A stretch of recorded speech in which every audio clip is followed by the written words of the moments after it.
골로새서 3장 5절에서 11절 우리 교독하겠습니다.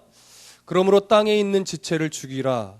곧 음란과 부정과 사욕과 악한 정욕과 탐심이니 탐심은 우상 숭배니라. 너희도 전에 그 가운데 살 때에는 그 가운데서 행하였으나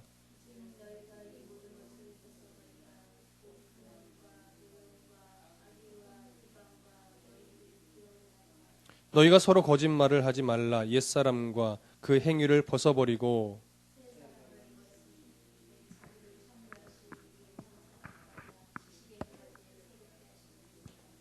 함께 읽습니다. 거기에는 헬라인이나 유대인이나 할레파나 무할레파나 야만인이나 수구디아인이나 종이나 자유인이 차별이 있을 수 없나니 오직 그리스도는 만유시요 만유 안에 계시느니라. 아멘. 우리는 저번 시간에 3장 1절부터 4절의 내용을 통해서 골로새 교회 안에 들어왔던 여러 가지 왜곡된 그런 잘못된 가르침들, 그 중에서 특별히 금욕주의들, 더 깊은 곳으로 가야 된다, 더 절제해야 된다, 더 참아야 된다, 뭐 이런 종교적인 어떤 열심을 강조함으로 말미암아 그것이 더 깊은 신앙인 양 가르치던 것들이 사실은 육체의 그런 것을 금하는데 하나도 유익이 안 된다라는 것을 배웠습니다. 그래서 그러므로 그런 것들이 소용이 없기 때문에 우리는 늘 무엇을 바라봐야 된다? 위의 것을 바라봐야 된다. 늘 하나님이 주시는 은혜와 하나님이 주시는 그 인도함과 새로운 영을 창조하시 그 하나님의 은혜를 구하면서 살아가야 되는 것. 그래서 하나님과의 그 관계가 계속 회복되어지는, 그래서 그 관계 속에서 늘 우리 그리스도의 삶이 시작되어야 한다는 것. 이것이 얼마나 중요한 것인가를 우리는 나누었습니다. 왜냐? 우리는 그리스도와 함께 죽었고 살리심을 받은 자들이기 때문에. 세상의 것들이 이제 우리에게는 아무런 가치가 없기 때문에 자꾸 거기에 올무가 되어지고 거기에 얽매 살지 말고 우리의 가치가 어디에 계속 있으라고요? 하나님 나라, 하나님과 함께할 새하늘과 새 땅, 그것에 가치를 두고 더 차원이 다른 삶을 살아가야 되는 겁니다. 이것이 저번 시간에 나누었던 주요 내용이었습니다. 그래서 사도 바울은 이제 그렇게 하늘의 위의 것을 생각하는 삶을 그리스도인이 살아가야 되는데, 그것과 연장선에서 사도 바울은 5절에 그러므로 이렇게 하면서 조금 더 그리스도인의 삶에 있어서 실천적인 부분을 구체적으로 제시를 합니다. 그러므로 이렇게 시작을 하죠. 위의 것을 생각해라. 우리의 생명이 그리스도 예수께서 나타나실 그때에 너희도 그와 함께 영광 중에 나타나리라. 그러므로 이렇게 하는 겁니다. 그러므로 땅에 있는 지체를 어떻게 해요? 죽이라. 이렇게 되는 거죠. 지금 여기 보면 5절에 그러므로 땅에 있는 지체를 죽이라 이렇게 말하는데, 이 죽이라가 굉장히 강조하면서 사도 바울이 명령하는 그 내용입니다. 근데 땅에 있는 어떻게 해요? 지체를 죽이라. 땅에 있는 지체를 죽이라. 근데 헬라어 성경으로 보면 그 지체가 지체들이라고 표현하고 있어요. 복수로. 우리 한글 성경은 지체로 이렇게 단수로 설명하고 있지만 헬라어 성경에서는 이게 지체들 이렇게 복수로 설명하면서 땅에 있는 지체들이 어떠한 종류의 것이냐? 바로 어떻게 돼요? 그 뒤에 이어지는 음란, 부정, 사욕, 악한 정욕, 그리고 그 탐심. 여기에는 그런 그 구체적으로 이렇게 지목하는 그 말이 빠져 있는데, 헬라어 성경에 보면 바로 그 탐심 이렇게 얘기해요. 그래서 그 탐심은 어떻게 해요? 우상숭배니라. 그래서 음란이나 부정이나 사욕한 거나 악한 정욕, 이런 모든 것들이 사실은 뭐에서부터 비롯되는 거라고 지금 그 성경은 말하는 거냐면, 탐심들에 의해서 이런 것들이 어떻게 돼요? 다 나온다라는 거예요. 그래서 그 탐심이 결국 뭐냐? 우상숭배다라고 하는 거예요. 우상숭배다. 그래서 그 지체를 죽이라고 말하는데, 여기 죽이라라는 동사는요, 우리 성경에서 약간 이렇게 강조점이 얼마나 이것을 바울이 그 강하게 말하고 있는 건가 잘 느끼지 못하는데, 헬라 성경으로 보면 지지부연하게 끌지 말고 그냥 단번에 죽여버리라. 이런 음란한 것들, 사욕한 것들, 탐심으로부터 기인해서 일어나는 그 여러 가지 것들이 결국 우상숭배니까 어떻게 해요? 사도 바울은 단번에 싹을 딱 잘라버리라는 거예요. 근데 왜 싹을 딱 잘라버리냐? 솔직하게 우리가 살아보면서 알지만 우리 안에 일어나는 탐심을요, 우리가 사실 죽이기가 어렵습니다. 죽었는지 알았는데 어느 순간 내 안에서 일어나는 것들이 이런 탐심으로 기인해서 나오는 것들이에요.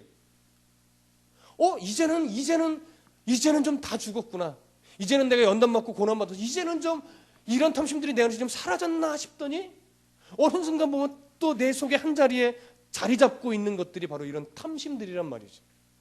근데 사도 바울은 왜 이것을 단번에 죽이라고 말하고 있느냐? 이런 탐심을 좀 우습게 알아서 자그마한 것이라도 대충 그리스도인들이 처음에는 그래 모든 세상의 탐욕을 다 끊어내야지라고 결단하고 정말 그렇게 살아가요. 애쓰고 정말 그렇게 사는데 시간이 지나면 어떻게 돼요? 그런 마음들이 조금씩 해이해지다 보니까 그래도 뭐 요 정도쯤은 괜찮겠지 하고 좀 남겨두는 탐심들이 있다 이거죠. 왜? 예배 생활하고 기도 생활하고 교회 헌신하고 봉사하는 데에는 크게 방해되지는 않지만 어쨌든 내가 갖고 싶고 내가 이루고 싶은 이런 욕심들을 한쪽에 남겨두고 신앙생활을 하다 보니까 나중에는 그것이 자라서 결국 우리의 영을 갉아먹는 탐심이 되고 그 탐심이 결국 우상숭배로 이어지더라는 거예요. 그래서 사도 바울이 말하는 것은 뭐냐면 이것들이 우습게 생각해서 조금이라도 남겨두면 금방 그런 것들에 의해서 우리의 심령이 잠식되어 버린다는 것을 사도 바울은 말하는 거예요. 그래서 이런 것들을 죽이든가 아니면 이것들에서 죽임을 당하든가 사실 그리스도는 이 둘 중에 하나이지 어중간한 자리는 없다 이겁니다. 그러나 우리는 정말 그렇게 죽이며 살 수 없어요. 그래서 성경을 보면 이런 것들이 죽이려고 이런 것들을 끊어내는 것은 우리에게 달려 있는 거지만 이런 것들을 끊어내는 열심 위에 하나님이 끊어낼 수 있도록 또 힘을 주고 은혜를 베푸시는 것은 누구의 몫이에요? 하나님의 몫이에요. 그래서 사도 바울은 일단 우리들에게 그 육체를 이 지체 땅에 있는 지체를 어떻게 죽이라고 강하게 말하고 있는 겁니다. 그것이 우상 숭배이기 때문에 사도 바울은 이런 악한 것들이 우상 숭배인데 이런 것들을 끊어내지 못하면 하나님의 진노가 임한다라고 얘기하고 있어요. 하나님의 진노가. 그러니까 결국 이런 것들 사도 바울이 단번에 죽이라고 하는 것은 우리가 완전하게 우리의 힘으로 끊어낼 수 없지만 정말 그리스도는 이것의 심각성을 알고 얼마나 끊어내려고 하는 싸움을 싸워가고 있는가. 우리가 정말 이것들과 대적해서 내 이 그리스도는 이런 탐심을 갖고 있으면 안 되지라고 끊으려고 하는 싸움을 정말 제대로 싸워가고 있는 이걸 보는 거예요. 근데 그 싸움을 제대로 안 싸워가고 그 싸움을 게을리 싸워가면 그것으로 인해서 뭐가 임해요? 하나님의 진노가 임한다는 거예요. 하나님의 진노가. 그런데 여러분 하나님의 진노가 그렇게 불순종하는 자들을 위해 임할 것이다 이게 아니죠. 임한다 이거예요. 헬라어 성경도 앞으로 임할 거야 이렇게 얘기하지 않고 임한다 이렇게 돼 있어요. 오늘 6절에 보면 이것들로 말미암아 하나님의 진노가 임하느니라 여기에 번역하지 않은 한 구절이 있는데 그것이 뭐냐면 그 불순종하는 자들 위에 불순종의 아들들 위에 이 하나님의 진노가 임한다 이거예요. 그러니까 불순종의 아들들이라는 건 뭐예요? 결국 이 싸움을 게을리 싸우는 자들, 예수를 믿지 않는 자들도 포함이 되지만 예수를 믿는다고 하면서 이 싸움을 어떻게 해요? 안 싸워가는 자들. 당시 골로새 교회 안에서 지금 이 싸움은 싸우지 않고 육체의 금욕주의에 빠지거나 왜곡된 시각에 빠지거나 영적인 우월주의에 빠져있는 그런 자들을 향해서 말하는 거예요. 그런데 이 말씀이 비단 그 당시 골로새 교회 성도들에게만 해당되는 말이냐는 거예요. 아니죠. 오늘날 예수 그리스도를 믿는다고 하는 허다한 세계의 그리스도인들 가운데서도 내가 그래도 이제는 장로인데 내가 그래도 이제 신앙의 연수가 얼만데 내가 이렇게 큰 교회를 다니는데 내가 제자 훈련을 했는데 내가 뭘 했는데 내가 금식기도를 몇 번 했는데 하면서 이 싸움을 싸우려고 하는 열심은 내지 않고 그것을 등에 업고 하나님이 원하시지 않는 그런 것들의 시선을 빼앗기고 있는 자들, 오히려 그런 것들이 더 중요하게 여기면서 이 싸움을 정작 싸워가길 게을리하는 자들, 그런 자들에게 하나님의 진노가 임한다라는 거예요. 현재형에 임한다. 그러니까 결국 이 임한다라는 말을 사도 바울이 현재형으로 쓰고 있는 것은 뭐냐면 당시 골로새 교인들 그 코앞까지 하나님의 진노가 와 있다라는 것을 더 강조하기 위한 거예요. 오늘날 그리스도인들에게도 이 싸움을 안 싸우면 하나님의 진노가 코앞에 와 있습니다. 근데 여기서 말하는 진노, 하나님의 이 진노라는 것이 어떠한 모양새로 오는 것인가를 우리가 좀 알 필요가 있어요. 우리는 종종 하나님의 진노가 임할 거야 하면 두려움에 차는데 어떤 두려움에 차냐면 내가 신앙생활을 열심히 안 하면 어느 날 문득 뭐가 일어나요? 사고를 당해요. 하나님의 진노가 어느 날 문득 병으로 와.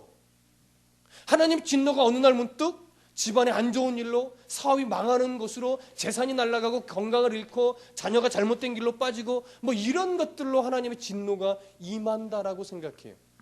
근데 여러분, 하나님의 진노는 그런 모양으로 우리에게 오지 않습니다. 대부분의. 하나님의 진노는 어떠한 모양으로 오느냐? 로마서를 한번 찾아볼 필요가 있습니다. 로마서 1장을 한번 찾아보시죠. 신약성경 로마서, 사도행전 다음에 로마서 1장 18절에서부터 32절.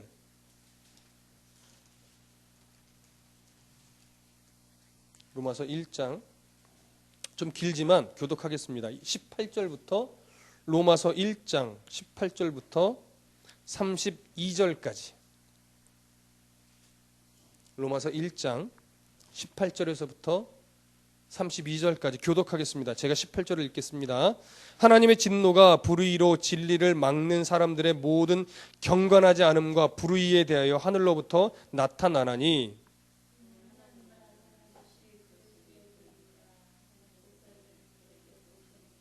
창세로부터 그의 보이지 아니하는 것들 곧 그의 영원하신 능력과 신성이 그가 만드신 만물에 분명히 보여 알려졌나니, 그러므로 그들이 핑계하지 못할지니라.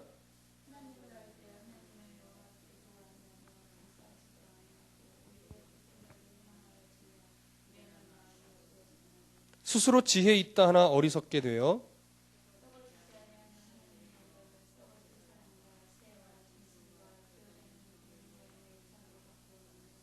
그러므로 하나님께서 그들의 마음의 정욕대로 더러움에 내버려 두사 그들의 몸을 서로 욕되게 하셨느니라.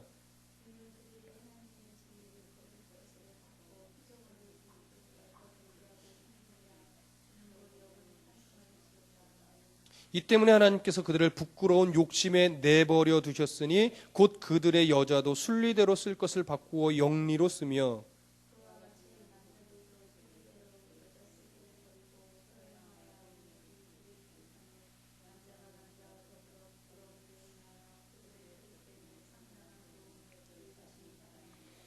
또한 그들이 마음에 하나님 두기를 싫어하며 하나님께서 그들을 그 상실한 마음대로 내버려 두사 합당하지 못한 일을 하게 하셨으니,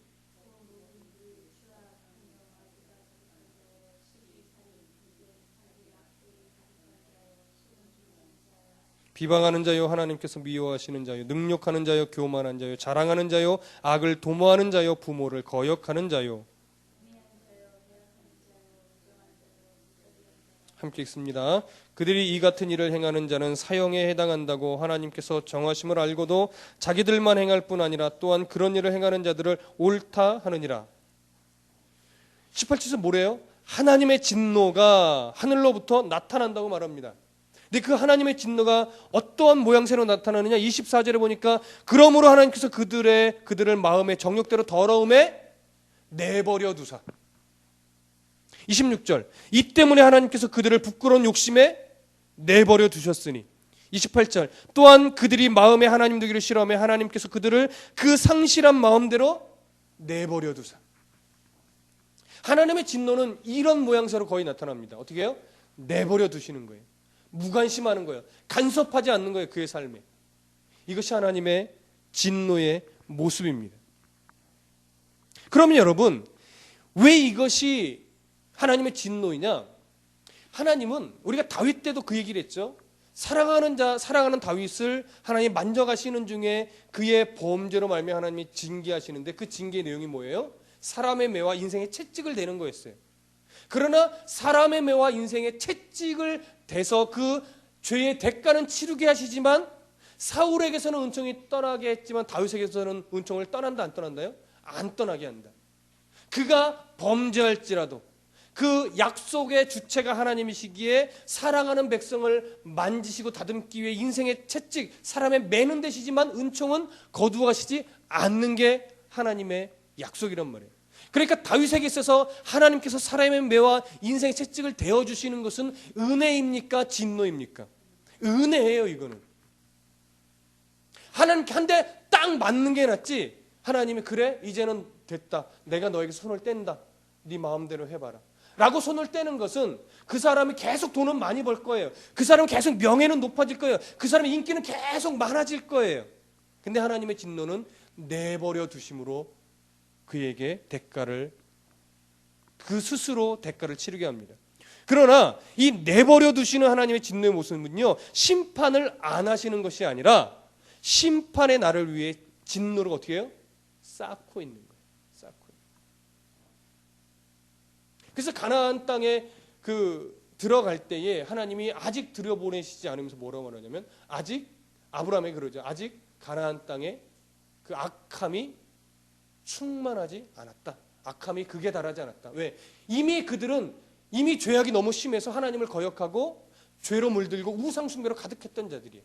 그래서 하나님의 손을 놓아서 내버려 둔 자들이에요. 그래서 그 땅을 심판하기 위해서 하나님은 아브라함을 들여보내서 그 땅을 오히려 하나님의 통치를 받는 땅으로 바꾸시기 위한 계획을 진행시키는데, 하나님이 진노를 뭐하고 있어요? 쌓고 있는 중이죠. 그래서 그때가 아직 안 됐다 이거예요. 그것이 이제 영적으로 오늘날 대비가 되는 거예요. 오늘날 아직 이 세상이 심판되지 않은 것은 물론 하나님을 믿는 자들의 수가 충만한 숫자에 도달하지 않았기 때문에, 그것이 하나님의 때인데 아직 그때가 안 됐기 때문이지만, 거꾸로 얘기하면 아직 하나님이 죄인들을 향하여 그들의 죄악을 하나 내버려 두시는 진노가 쌓여가고 있는데 아직 어떻게 해요? 덜 쌓인 거예요. 반대로 얘기하면. 그러니까 오늘 우리가 악인의 성공하는 것을, 악인이 형통하는 것을 우리가 부러워하면 돼요, 안 돼요? 안 돼요. 그들은 내버려 두었기 때문에 악인이 이 땅 안에서는 형통한 것처럼 보이는 것뿐이에요. 그들은 몰라요. 영원한 지옥에 던져지기 위해서 지금 이 땅에서 하나님의 간섭하심이 사라지고 내버려둠을 당했다라는 것을. 그래서 그리스도인이 하나님 안에서 사람의 매와 인생의 채찍을 맞을 때 감사해야 되는 근거가 바로 여기에 있는 겁니다. 하나님이 나를 버리시지 않았구나. 하나님이 나를 내버려두는 진노에 버려두시지 않았구나. 하나님 감사합니다. 이것이 우리 그리스도인이 가져야 될 감사의 내용들입니다. 사도 바울은 이런 무서운 경고를 주시면서 7절에서 뭐라고 하느냐, 골로새서로 다시 가시죠. 골로새서 3장 7절 제가 읽어드릴게요. 찾으시면서 들으십시오. 너희도 전에 그 가운데 살 때에는 그 가운데서 행하였으나, 이렇게 얘기합니다.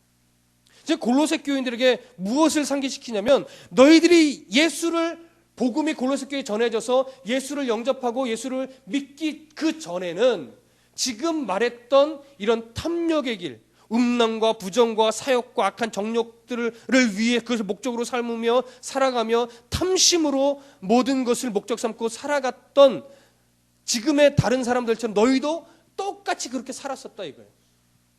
그 얘기는 뭐예요? 지금은 하나님, 예수 그리스도를 영접하고 하나님을 알았기 때문에 너희들이 그 탐심으로 물들어서는 안 되는 존재라는 거죠.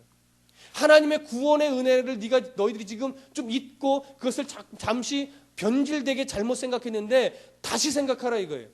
예수 그리스도가 왜 이 땅에 오셨는지, 너희들이 처음에 받았던 복음의 내용이 무엇인지를 다시 상기시키는 거예요. 이 골로새 교인들의 과거의 모습, 그 모습이 사실은 지금 우리의 모습입니다.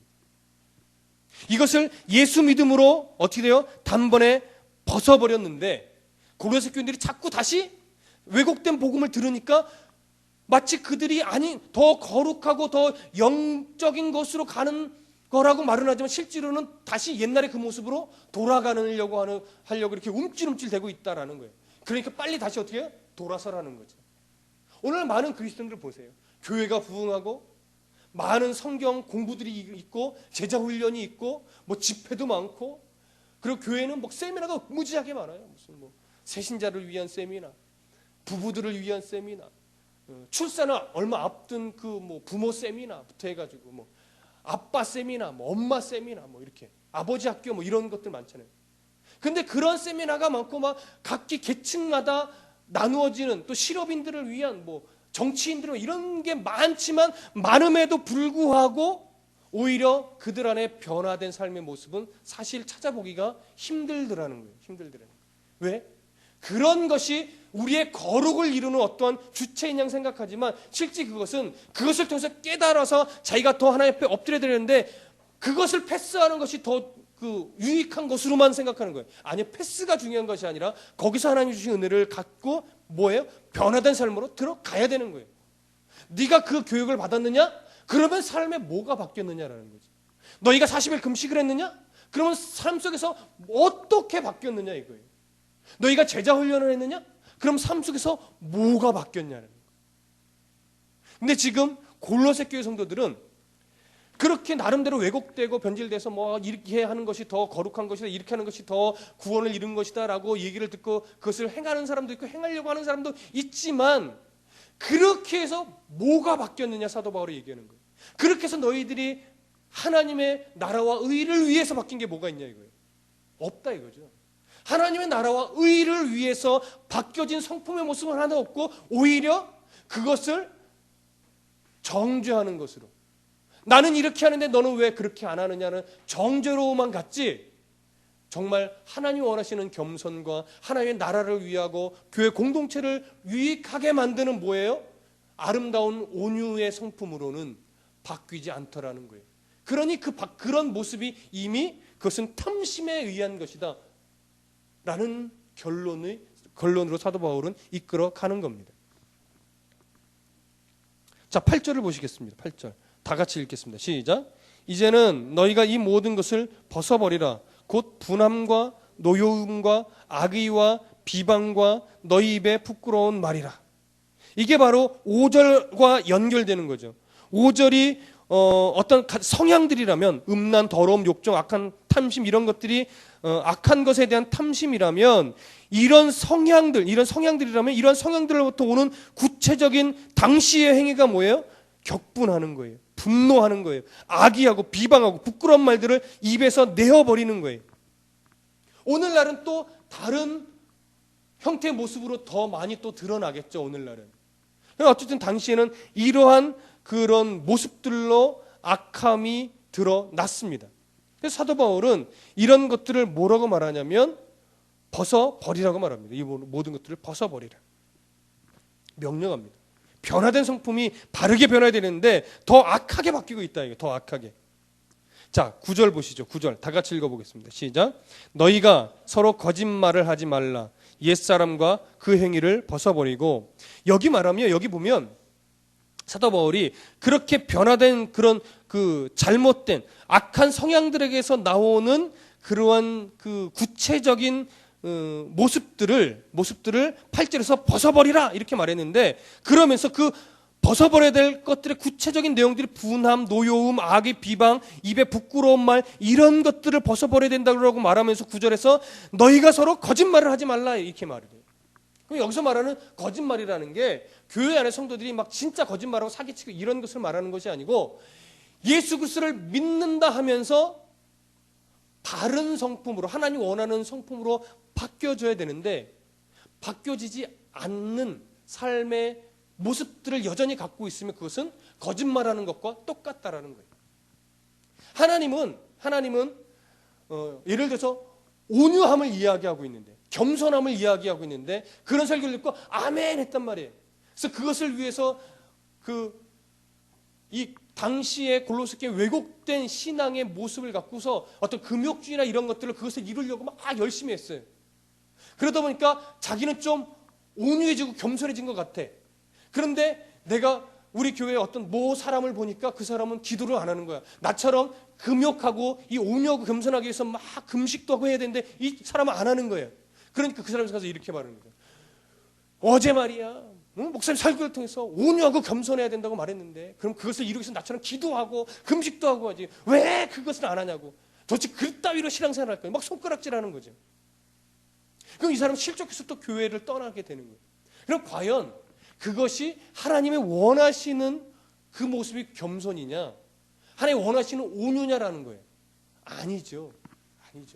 오히려 그 사람은 그 금식함이, 그 기도함이 다른 사람을 정죄하는 잘못된 것으로 바뀐 거예요. 그것은 사도 바울이 뭐라 하냐면 그것은 거짓말하는 거래요. 거짓말.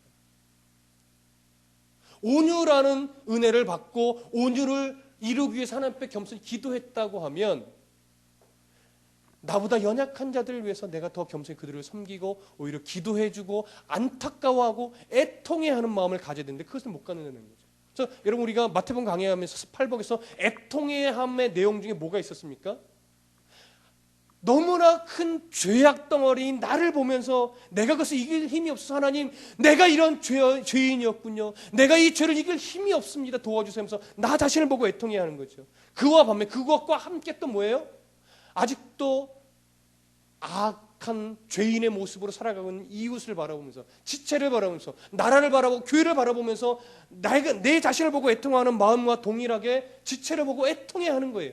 그것이 손가락질로 정죄로 가는 것이 아니라 나에 대한 안타까움을 갖듯이 지체에 대해서도 안타까움을 갖고 교회에 대해서도 안타까움을 갖고 나라에 대해서도 안타까움을 가져야 된다는 거예요. 근데 지금 좀 전에 얘기했던 그 사람은 뭐예요? 안타까움을 갖는 것이 아니라 오히려 뭐예요? 나는 이만큼 올라갔는데 너는 뭐 하겠느냐라는 정죄로 가는 거죠. 그것이 바로 금욕주의의 하나예요. 나는 이렇게 금욕하고 있는데 너는 왜 금욕하지 않아서 아직도 온유의 자리를 못 들어갔느냐 이거예요. 그 사람은 온유가 아니죠. 그 사람은 온유한 게 아니에요. 그 사람은 거짓말하는 겁니다. 사도 바울이 지금 이걸 얘기하는 거예요. 그렇게 변화되지 않았으면 하나님의 나라와 의와 의를 위하고 성도를 세워가는 그런 성품으로 바뀌지 않았다고 하면 그것은 거짓말하는 거다. 자, 우리는 어떻습니까? 우리는 거짓말하는 자입니까? 우리가 바라보는 수많은 그리스도인들을 바라보십시오. 거짓말하는 자가 많습니까? 적습니까? 한번 생각해 보실 필요가 있는 겁니다. 다른 사람을 먼저 비교해 보기보다 내 속사람을 먼저 생각해 봐야 될 것입니다. 그래서 9절에 너희가 서로 거짓말을 하지 말라 옛사람과 그 행위를 벗어버리고 이렇게 말하고 있는데 9절에 보면 사실은 너희가 거짓말을 하지 말라 이것이 앞선 이야기처럼 보이는데요. 헬라어 성경으로는 뭐가 더 앞선 이야기냐면 옛사람과 그 행위를 벗어버리는 게 더 앞선 거예요. 나의 옛사람과 나의 그 옛 행위들을 벗어버린 후에 너희가 서로 거짓말을 하지 말라 이거예요. 그게 맞죠. 내 속사람이 어떻게 옛사람과 내 행위를 어떻게 먼저 벗어버려야 돼요. 벗어버리면 구원의 은혜와 감격이 회복되어지는 것이고 그러면 하나님의 뜻을 알게 되는 거죠. 그러면 나의 연약함을 보게 되는 거죠. 그럴 때 비로소 어떻게 돼요? 변화된 삶을 살아갈 수 있고 변화된 삶을 살아갈 때 그것은 거짓말하는 것이 아니라는 거예요. 그러니까 내가 변화되지 않고서는 우리는 정직한 그리스도인이 될 수 없다라는 거지. 내 삶의 모습이 바뀌어야 우리는 정말 거짓말 안 하는 정직한 성도가 될 수 있는 겁니다. 자, 그렇게 될 때 사도 바울은 10절에서 이렇게 말합니다. 새 사람을 입었으니 이 앞에 그리하여라는 접속사가 사실은 들어가 있어요. 번역을 안 해놨는데 그리하여 옛사람 행위를 벗어버리고 그래서 거짓말을 하지 않는 존재가 되어야 합니다. 됐습니다. 그리하여 새 사람을 입었으니 이는 자기를 창조하신 이의 형상을 따라 지식에까지 새롭게 하심을 어떻게 해요? 입은 자라. 사도 바울이 원하는 그 수준은요.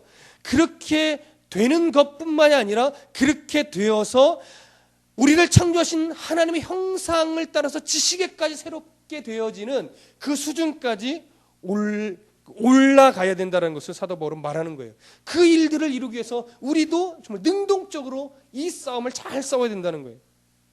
여러분, 이렇게 새로워지는 것은 무엇을 통해서 가능한 겁니까? 단순히 내 열심만으로 가능합니까? 아니죠. 말씀에 근거한 열심이 나와야 돼요. 종종 그리스도인들이 자꾸 편향되는 것이 뭐냐면 이 영적인 이 수준, 하나님께까지 다가가는 이 수준을요, 기도로만 승부하려는 사람들이 있습니다.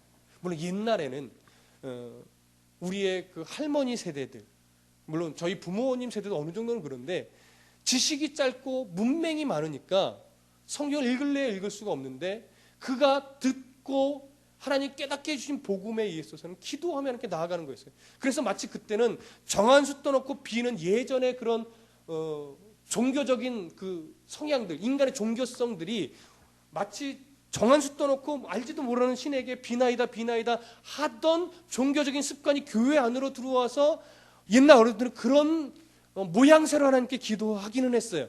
그러나 그때는 그의 영적인 수준이 어쩔 수 없어요. 그 정도 수준일 수밖에. 그렇기 때문에 하나님이 그러한 신앙의 수준도 하나님이 받아주시고 이끌어주시고 때는 그 기도에 응답도 해주시는 거예요. 근데 지금은 달라요.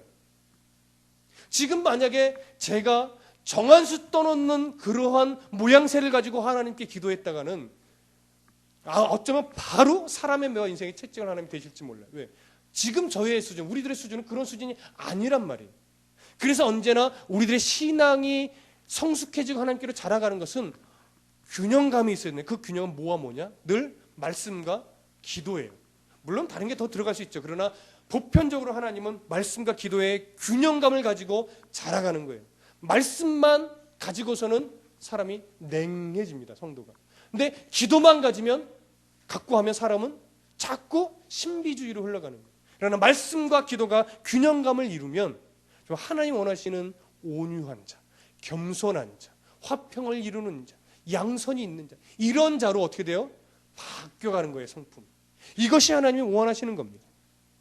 자, 그러면 사도 바울이 왜 이런 새 사람을 입어서 자기를 창조하신 이 형상을 따라서 지식에까지 새롭게 하시는 이런 덕목들, 악한 것들을 다 벗어버리고 늘 새 사람을 입어서 지식에까지 새롭게 자라나는 이런 덕목들을 그리스도인에게 사도 바울이 요구하고 있을까요? 이유가 뭘까요?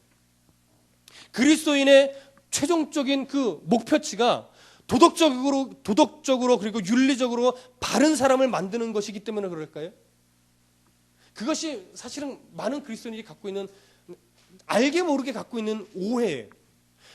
기독교에서, 하나님을 믿는 이 기독교에서 말하는 인간을 향한 궁극적인 목적은요, 도덕적이고 윤리적으로 바른 사람을 만들려는 것이 아닙니다. 다른 종교는 대부분 도덕적이고 윤리적으로 올바른 사람을 만드는 것에 치중된 종교가 더 많습니다. 그런데 기독교는 그렇지 않습니다. 기독교는요, 하나님을 알아가고 그러므로 인해서 하나님과의 더 깊은 관계로 들어가는 것이 최종 목적지입니다. 그 하나님을 알아가고 하나님의 마음을 알아서 하나님과 더 깊은 관계로 들어가는 그 과정 중에는 도덕적이고 윤리적으로도 바르게 되는 한 면이 있을 뿐이지 그것이 최종 목적지가 아니라는 거예요. 그러다 보니까 하나님은 그 깊은 관계로 우리들을 끌어가기 위해서 하나님과 더 깊은 만남을 갖는 존재로, 그래서 하나님을 닮아가는 존재로 만들어가기 위해서 하나님이 사람의 매를 대고 인생의 채찍을 대시는 거예요. 그것이 하나님의 은혜입니다. 근데 어쩔 때 보면 나는 도대체 내가 왜 이러한 어려움과 고통을 당하는지 모르는 경우가 종종 있어요.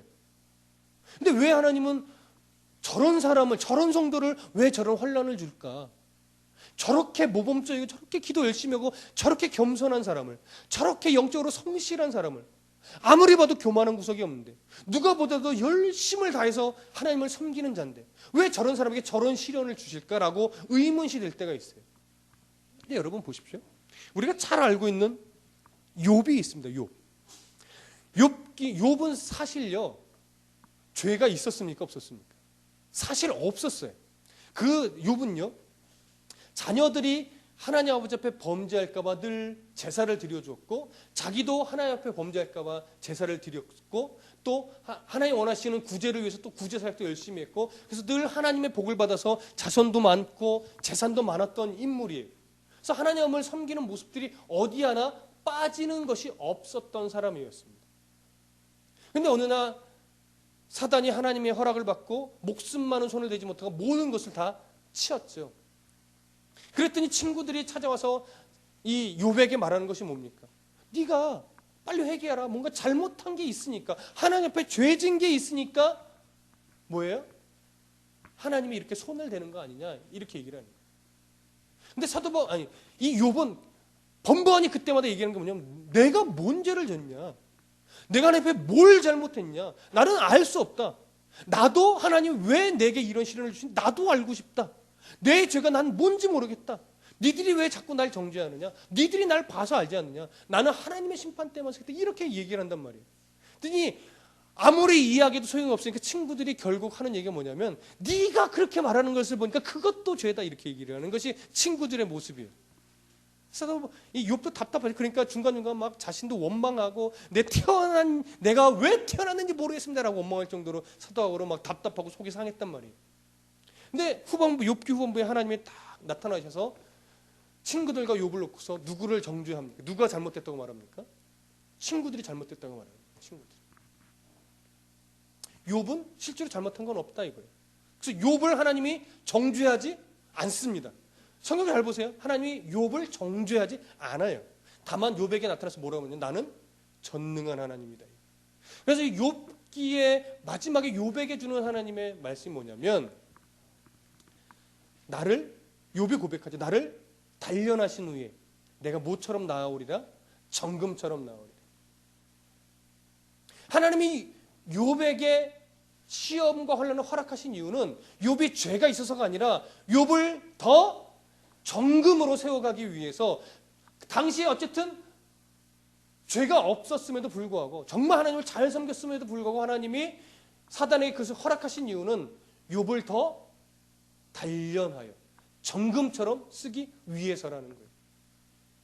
그러니까 오늘날 많은 그리스도인들이 도대체 하나님 왜 내게라고 말을 하는 경우가 많고 진짜 왜 내게 이런 상황이 진짜 연출되기도 하지만 그때마다 우리가 떠올릴 것은 뭐냐면 내가 죄진 거 없고 내가 잘못했어도 하나님 나를 정금처럼 쓰시려고 하는 거구나, 이 고백을 하는 거예요. 그래서 하나님이 욥에게 나는 전능한 하나님이다 라는 말을 이야기하실 때 욥이 그 자리에서 엎드려서 회개하는 것이 뭐냐면 역시 하나님이셨습니다.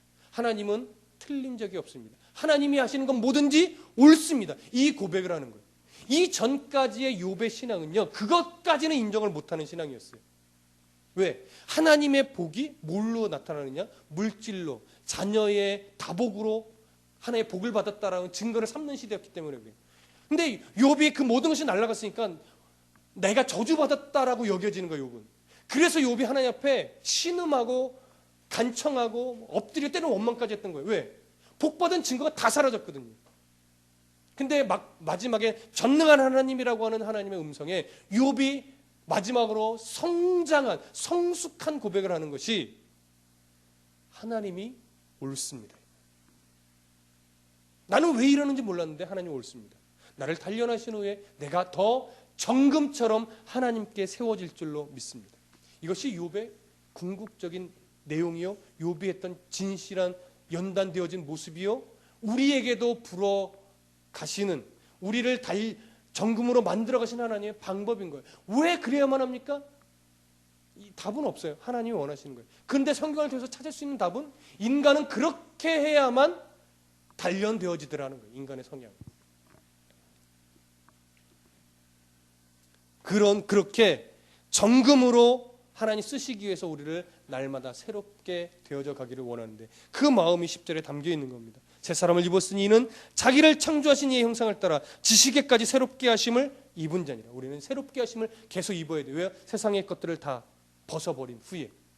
그래서 하나님을 인정하고 하나님만이 옳습니다라는 고백을 가지고 이렇게 새로워져야 할 것입니다. 마지막으로 11절을 보니까 거기에는 헬라인이나 유대인이나 할레파나 무할레파나 야만인이나 수구디아인이나 종이나 자유인이나 차별이 있을 수 없나니 오직 그리스도는 만유시요 만유 안에 계시니라. 이게 바로 전능한 하나님이라는 거예요. 전능한 하나님 앞에 선 그 그리스도인들은 모든 사람을 나누는 인종적인 구분, 그러니까 헬라인이냐 유대인이냐 또는 종교적인 구분, 할례를 받았느냐 받지 않느냐, 문화적인 구분, 야만인이냐 수구디아인이냐, 사회적인 구분, 종이냐 자유인이냐, 이런 장벽이 다 허물어지고 모두가 다 하나님 앞에서 새로워져야 되는 존재이고 모두가 다 그리스도 안에서 함께 새로워져야 될 공동체의 인원인 진리 안에서 하나 된 성도가 되어야 한다는 겁니다. 나만 새로워져야 되는 것이 아니라 어떤 장벽들을 다 장벽이 없이 모두가 다 하나님 안에서 이렇게 새로워져야 하는 그런 성도가 되어야 되고 그런 공동체가 되어야 한다는 것을 또 우리 강조하는 겁니다. 마찬가지로 이런 하나님의 마음이 오늘 다드림교회도 있습니다. 이러한 공동체가 되어져야 되고 우리 안으로 들어오는 성도들마다 하나님 보내주시는 성도들마다 이러한 공동체가 되어야 됩니다. 함께 새로워짐으로 하나님이 단련하시는 하나님을 경험하고 그래서 정금처럼 쓰임 받아서 하나님을 아는 지식에까지 새로워지는 그러한 성도, 그러한 교회가 되어야 할 것입니다. 기도하겠습니다. 하나님 아버지 감사합니다. 우리의 인생은 이제 사단에 붙잡혀 있는 인생이 아니라 하나님 손에 붙잡혀서 단련되어져서 정금처럼 쓰임받는 자들이 되어야 됩니다. 그러기에 하나님, 우리의 영이 늘 새로워짐으로 하나님 아버지 앞에서 악한 옛사람의 습관들을 벗어버리고 오직 새 사람으로 새롭게 되어야 될 줄로 믿사오니 하나님 함께 하셔서 우리의 기쁨을 새롭게 하시고 우리의 찬송을 새롭게 하시고 우리의 예배를 새롭게 하시고 하나님을 향한 우리의 믿음이 하나님의 형상을 따라 지식에까지 새롭게 되어질 수 있도록 늘 붙잡아 주시옵소서. 감사하며 예수 그리스도 이름으로 기도했습니다.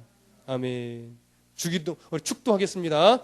이제는 우리 주 예수 그리스도의 은혜와 하나님 아버지의 무한하신 사랑과 성령 하나님의 간섭하여 주시고 다듬어 주시는 은혜가 오늘 지식에까지 새롭게 되어져서 단련하시는 하나님을 바라보고 정금처럼 쓰임받기를 소망하는 우리 모든 성도들의 삶 위에 이제부터 영원토록 함께 있을지어다. 아멘.